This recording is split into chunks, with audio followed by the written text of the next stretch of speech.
Share बाजारों में भले ही एक्शन थोड़ा कम हो, लेकिन जो कमोडिटी मार्केट है उसमें एक्शन भरपूर है। सोने ने 60,000 का नया रिकॉर्ड बनाया है और चमक जो है वो लगातार बरकरार है।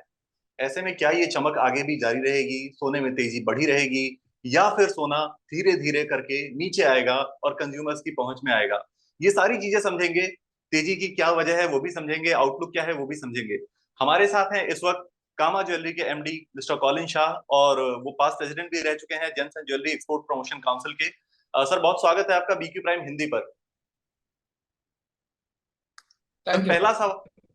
पहला सवाल मेरा इसी चीज को लेकर है कि सोना 60,000 रुपए का स्तर जो है वो छू चुका है, एक नया रिकॉर्ड बना चुका है। ये तेजी जो है सोने के अंदर वो किस वजह से रही है, क्या इसकी वजह रही है? ये तेजी जो रही है स्पेशली यूएस में जो हुआ अभी, बैंक्स का प्रॉब्लम और लिक्विडिटी क्राइसिस, जो सिलिकॉन वैली बैंक का जो पहला टिपिंग पॉइंट था वो था। और उसके बाद बहुत सारे बैंक्स में चैलेंज निकला। अब वो जब तक प्रॉब्लम सॉल्व नहीं होगा और उसको एक दो तीन महीना जा सकता है, तब तक गोल्ड स्ट्रांग रहेगा। दूसरा है, रशिया यूक्रेन वॉर कंटिन्यूड है, ग्लोबली लिक्विडिटी बहुत है, इन्फ्लेशन हाई है, और बहुत सारे देशों में अभी अनसर्टेनिटी का जो माहौल है, उसके कारण गोल्ड एक सेफ हेवन है। और हम देख रहे हैं कि गोल्ड में इन्वेस्टमेंट ज्यादा हो रहा है, ना बल्कि कंज्यूमर से, but investors, bank, central banks globally बहुत बहुत पैसा जा रहा है अभी सोने में।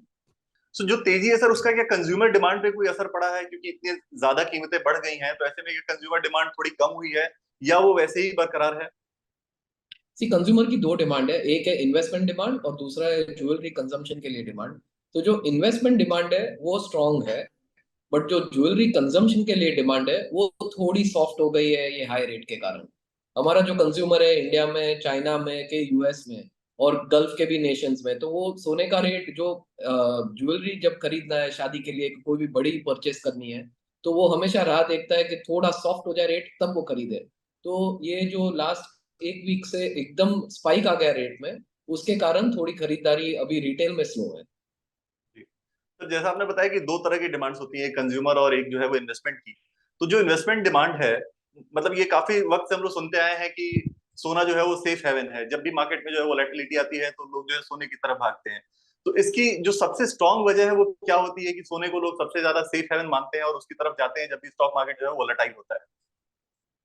हाँ, आपने बिल्कुल बराबर बताया। देखो, जब आप सोने का रिटर्न देखोगे लास्ट 25 30 50 साल से भी देखोगे, तो हर साल 3 से 5% एवरेज रिटर्न देता है कंज्यूमर को, के बैंक को, किसी को भी ग्लोबली। और दूसरा, आप कोई भी चीज देखोगे आज, करेंसी देख लो, स्टॉक मार्केट देख लो, वोलेटाइल रहता है। तो अगर आपको लो रिटर्न और लो रिस्क का अगर कोई एक इन्वेस्टमेंट ऑप्शन है, तो वो सोना ही है। सो आज कंज्यूमर ग्लोबली वो जानता है, और हमारे जो इंडिया में कंज्यूमर है वो तो ये खास जानता है, बिकॉज सालों से हमारे वहाँ एक परंपरा रही है सोना खरीदने की।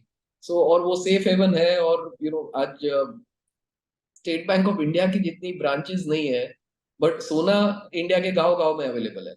सो वो भी एक ऑप्शन है आज हमारे जितने भी कंज्यूमर है, फार्मर है के एचएनआई है, आज गोल्ड खरीदने के लिए फॉर सेफ है।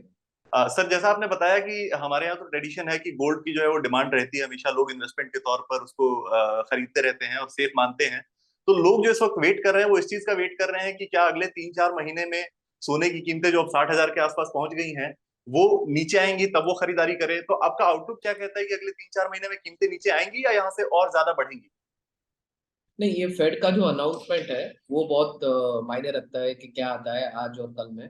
और दूसरा है कि कंज्यूमर, देखो 3 4 महीना तो राह नहीं देखता है। अभी अक्षय तृतीया का सीजन नेक्स्ट मंथ ही आ रहा है, और अगर अक्षय तृतीया के लिए नेक्स्ट 4 वीक्स में अगर उसको खरीदारी करनी है, तो नेक्स्ट वीक तक अपना क्लैरिटी आ जाएगा कि ये रेट का करेक्शन आने वाला है, वापस 1800 लेवल हम लोग देखेंगे, कि ये 2000 के लेवल पे ही स्टेबल होगा अगले 3 4 महीने के लिए।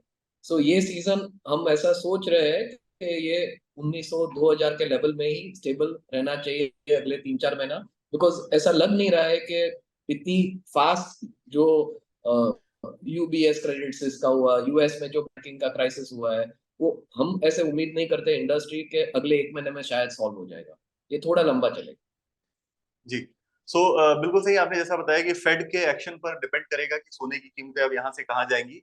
एक बार फिर आपसे फेड के एक्शन के बाद समझने की कोशिश करेंगे कुछ दिनों में कि सोने के लिए आउटलुक आपका क्या है, बदला कि नहीं फेड के डिसीजंस के बाद। लेकिन अभी आपने जो चीजें बताई सर उसके लिए थैंक यू सो मच।